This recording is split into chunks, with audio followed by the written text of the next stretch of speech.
என்னம்மா பண்ணிட்டு இருக்கீங்க? என்ன பண்ணிட்டு இருக்க தெரியுமா? உங்கள் அக்காவுக்கு நீ பிறந்தனால ஆமாம். அதனால் வந்து கேசரி செஞ்சிட்ருக்கேன்.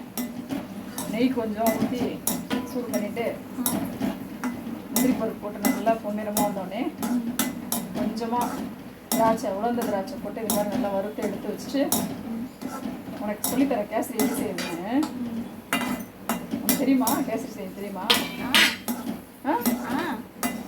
சரி சரி, எடுத்து வச்சுருங்க. இப்போ வந்து அதே நெய்யில் வந்து இந்த கப்பால் இந்த கில்லா கொட்டி வறுத்துட்டுருவோம் ரவையை. பொன்னிறம். ஆமாம், பொன்னிறமாக நல்லா வறுத்துருவோம். இந்த பக்கம் வந்து தண்ணி சுட வச்சுருக்கேன்.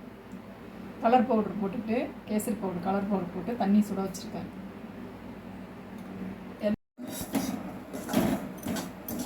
நீங்களும் எப்படி கேசரி செய்வீங்கன்னு கமெண்ட்டில் சொல்லுங்கள். நான் வந்து இப்படி தான் செய்வேன். சிலர் என்ன பண்ணுவாங்கன்னா வறுத்துட்டு இதே தண்ணியை ஒன்றா ஊற்றி அந்த பச்சை தண்ணியை ஊற்றுவாங்க. நான் அப்படி ஊற்ற மாட்டேன். நீங்கள் இந்த பக்கம் இது மாதிரி அடுப்பில் வந்து தனியாக சுட வச்சு நீங்கள் ஊற்றுனீங்கன்னா ரவை வந்து அப்படியே ஒன்று ஒன்றா தனித்தனியாக வெந்திருக்கும். அப்படியே உதிரி உதிரியாக இருக்கும். சாப்பிடும்போது செம்ம டேஸ்ட்டாக இருக்கும்.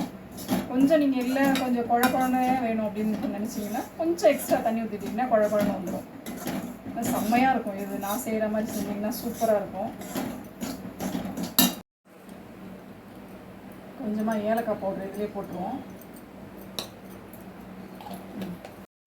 நல்ல வாசனையாக இருக்கும். இது வந்து பச்சை கற்பூரம். கோயிலெல்லாம் இது போட்டு தான் கொடுப்பாங்க. சும்மா ஒரு பிஞ்ச் எடுத்து இப்படி கையால் நுணுக்கிட்டு போட்டிங்கன்னா போதும். சூப்பராக இருக்கும். ரொம்ப சேர்க்கக்கூடாது, ஒரே ஒரு பிஞ்ச் சேர்த்திங்க. ஒரு தண்ணி வந்து சூடாகி கொதிக்க ஆரம்பிச்சிச்சு. இப்போ அடுப்பை ஆஃப் பண்ணிவிட்டு இது வந்து நான் அளவு என்னன்னு கேட்டிங்கன்னா இந்த கிண்ணியால் 2 கிண்ணி தான் தண்ணி எடுத்திருக்கேன். நான் 2 கிண்ணி உங்களுக்கு அவசியம் இல்லை. வேணும்னா நீங்கள் 2 கிண்ணி ஊற்றிக்கலாம். ஆத்தாடியாது காத்தாடியாது ஊற்றி கொஞ்சம் கொஞ்சமாக உங்களுக்கு அந்த பதம் வர வரைக்கும் கொஞ்சம் கொஞ்சமாக ஊற்றி கலருங்க. கட்டி பிடிக்காத அளவுக்கு.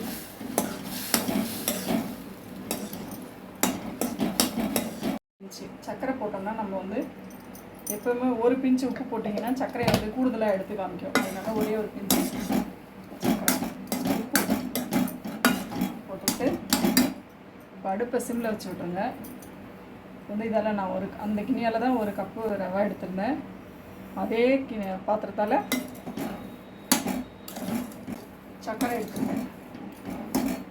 நல்லா கட்டி பிடிக்கும். இப்போ தான் வந்து நம்ம சர்க்கரை போட்டால் தான் கட்டி பிடிக்கும். அதனால் கட்டி பிடிக்காமல் நல்லா கிண்டி விட்டுருங்க.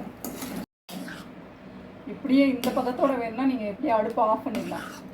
நம்ம ட்ரை ஃப்ரூட்ஸ் வறுத்து வச்சுருக்கோம் பார்த்தீங்களா, அதை போட்டுட்டு இப்படியே வேணும்னு சொன்னால் இப்படியே ஆஃப் பண்ணிடலாம்.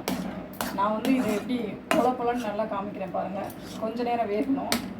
வெந்துட்டு இருக்கட்டும். கொஞ்சம் நேரம் அடுப்பு சிம்மில் வச்சு கொஞ்சம் நேரம் வெந்துட்டு இருக்கட்டும். இப்போ நம்ம வறுத்து வச்ச ட்ரை ஃப்ரூட்ஸை இதில் கொட்டிவிட்டு ஒரு கிண்டிக்கலாம். இல்லை, இப்படியே இருக்கட்டும், அப்புறமா கிண்டிக்கலாம்.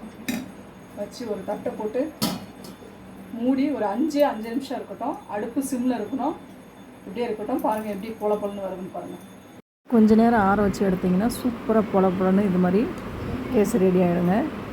சூப்பராக இருக்குங்க.